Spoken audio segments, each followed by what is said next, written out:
Un emploi stable, relativement bien payé, parfois l'emploi à vie, devenir fonctionnaire. Avant, c'était l'idéal, ce que l'on souhaitait en tout cas à ses enfants. Et oui, et c'est presque un lointain souvenir. Fini ce rêve qui a motivé plusieurs générations pour des raisons de stabilité, notamment, vous le disiez.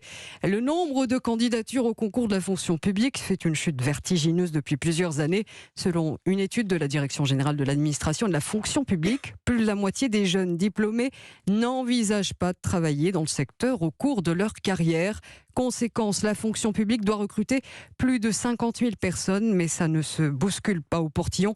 Mauvaise image, perspective limitée d'évolution de carrière. Les explications avec Margot Faudéry. Au collège, Camille envisageait de devenir professeur de français. Depuis ça, je ne l'ai plus jamais envisagé. Je trouve que c'est des administrations où il y a beaucoup de lenteur. C'est peut-être difficile aussi de faire changer les choses et d'avoir un vrai impact. Si la rémunération n'est pas primordiale dans ses choix, d'ailleurs le salaire médian des moins de 30 ans est quasiment équivalent dans le privé et le public, les perspectives d'évolution de carrière, elles, le sont beaucoup plus, comme pour Emmanuel, diplômé d'une école de publicité en 2018. La fonction publique, j'ai l'impression qu'on est vite enfermé dans son poste. On enchaîne pas mal les CDD sans vraiment pouvoir signer de CDI rapidement. De son côté, l'Urssaf Caisse Nationale nuance ce désamour des jeunes diplômés pour la fonction publique.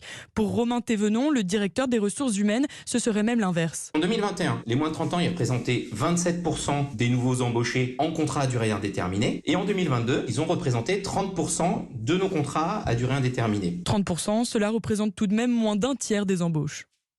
Voilà, Margot Faudéry du service économie d'Europe 1.